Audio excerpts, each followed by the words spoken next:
Biden speech. Thank you, Annie. Here, we need to watch the Biden speech. Need to know if we're getting nuclear war arenaed. Let's go. Vladimir Putin has been planning this for months, as we've been saying all along. Is this only in my left ear? CNBC, are you kidding me? What are you, a lefty? Okay, here.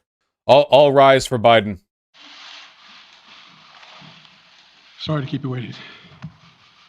Good afternoon. The Russian military has begun a brutal assault on the people of Ukraine. Without provocation, without justification, I sped it up. Without necessity, this is a premeditated attack. Vladimir Putin has been planning this for months, as we've been saying all along. He moved more than 175,000 troops, military equipment and positions along the Ukrainian border. He moved blood supplies into position and built a field hospital, which tells you all you need to know about his intentions all along. He rejected every good faith effort the United States and our allies and partners made to address our mutual security concerns through dialogue to avoid needless conflict and avert human suffering. For weeks, we have been warning that this would happen.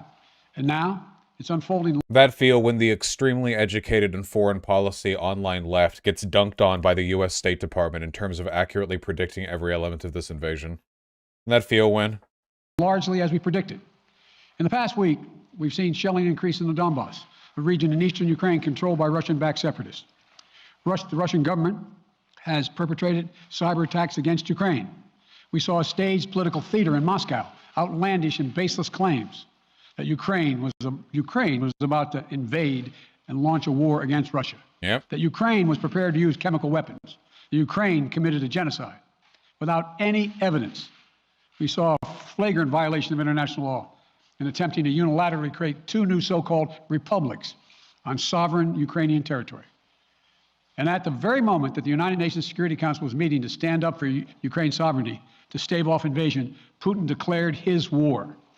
Within moments, missile strikes began to fall on historic cities across Ukraine. Then came the air raids, followed by tanks and troops rolling in. We've been transparent with the world. We've shared declassified evidence about Russia's plans and cyber attacks and false... Wait, somebody said, can you explain why the U.S. didn't follow the Budapest Memorandum? What didn't we do? Respect Belarusian, Kazakh, and Ukrainian independence and sovereignty. Refrain from the threat or use of force against those countries. Refrain from economic pressure on those countries. Seek immediate Security Council action to provide assistance to these countries should they become a victim of an act of aggression or an object. Refrain from the use of nuclear arms against. Consult with one another if questions arise. Wait, what here didn't we follow? Russia has broken these agreements multiple times. Look, on the breaches, in the breaches section, annexation of Crimea by Russia, Kerch Strait incident, Russia-Ukrainian crisis. What do we do? I guess sanctions. We haven't sanctioned Ukraine. Pretext so that there could be no confusion or cover-up about what Putin was doing. Putin is the aggressor. Putin chose this war, and now he and his country will bear the consequences.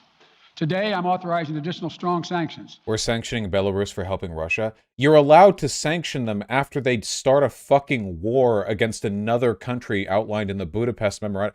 The economic sanctions is don't use them against to, like, sway their political decision-making or whatever. Like, don't use them to, like, bully them around. We're not bullying them. They're doing a war.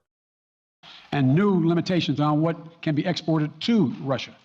This is going to impose severe cost on the Russian economy, both immediately and over time. We have purposely designed these sanctions to maximize the long-term impact on Russia and to minimize the impact on the United States and our allies. And I want to be clear, the United States is not doing this alone. For months, we've been building a coalition of partners representing well more than half the global economy. 27 members of the European Union, including France, Germany, Italy, as well as the United Kingdom, Canada, Japan, Australia, New Zealand, and many others, to amplify the joint impact of our response. I just spoke with the G7 leaders this morning, and we're in full and total agreement. We will limit Russia's ability to do business in dollars, euros, pounds, and yen to be part of the global economy. We'll limit their ability to do that. We're going to stunt the ability to finance and grow the Russian military. It is true that this doesn't cover... the Chinese, it's the yuan, right? The Chinese yuan. But isn't most of China's global trade done in U.S. dollars? We're going to impose major, and we're going to impair their ability to compete in high-tech 21st century economy. We've already seen the impact of our actions on Russia's currency and the ruble, which early today hit its weakest level Oh, hello? ever in history. The Russian stock market This isn't live. This is plunged today. pre-recorded. Hello? The Russian government borrowing rate spiked by over 15%. In today's actions, we've now sanctioned Russian banks that together hold around $1 trillion in assets. We've cut off Russia's largest bank, a bank that holds more than 1/3 of Russia's banking assets by itself, cut it off from the U.S. financial system. And today, we're also blocking 4 more major banks. That means every asset they have in America will be frozen. This includes VTB, the second largest bank in Russia, which has $250 billion in assets. As promised, we're also adding the names to the list of Russian elites and their family members that were sanctioned as well. As I said on Tuesday, these are people who personally gain from the Kremlin's policies, and they should share in the pain. We will keep up this drumbeat of those designations against corrupt billionaires in the days ahead. On Tuesday, we stopped the Russian government from raising money from U.S. or European investors. Now we're going to apply the same restrictions to Russia's largest state-owned enterprises, companies with assets that exceed $1.4 trillion. Some of the most powerful impacts of our actions will come over time, as we squeeze Russians' access to finances and technology. How is this kind of asset freezing different than in Canada? I will invite you to internally explore the potential differences between a government freezing the assets of individual protesters who are protesting a government and a government imposing sanctions on a country declaring war. You'll just have to work on it. For strategic sectors of its economy and degrade its industrial capacity for years to come. Between our actions and those of our allies and partners, we estimate that we'll cut off more than half of Russia's high-tech imports. It'll strike a blow to their ability to continue to modernize their military. It'll degrade their aerospace industry, including their space program. It'll hurt their ability to build ships, reducing their ability to compete economically. And it will be a major hit to Putin's long-term strategic ambitions. And we're preparing to do more. In addition to the economic penalties we're imposing, Horsemeat we're also is taking in steps Kyiv. to defend our NATO allies. VGG chatter live on the particularly ground. in the East. Tomorrow, NATO will convene a summit. We'll be there to bring together the leaders of 30 allied nations. Is there a risk of counter-sanction from Russia, like when the U.S. got tariff-happy a few years ago, or is this a different situation? You can't really counter-sanction between two countries. A sanction means no trade between the two. A tariff means that, like, a tax imposed on imports. So they're not really comparable. Russia's economy can hurt, like, global oil and natural gas, but they're not like comparable to China in terms of their economic influence.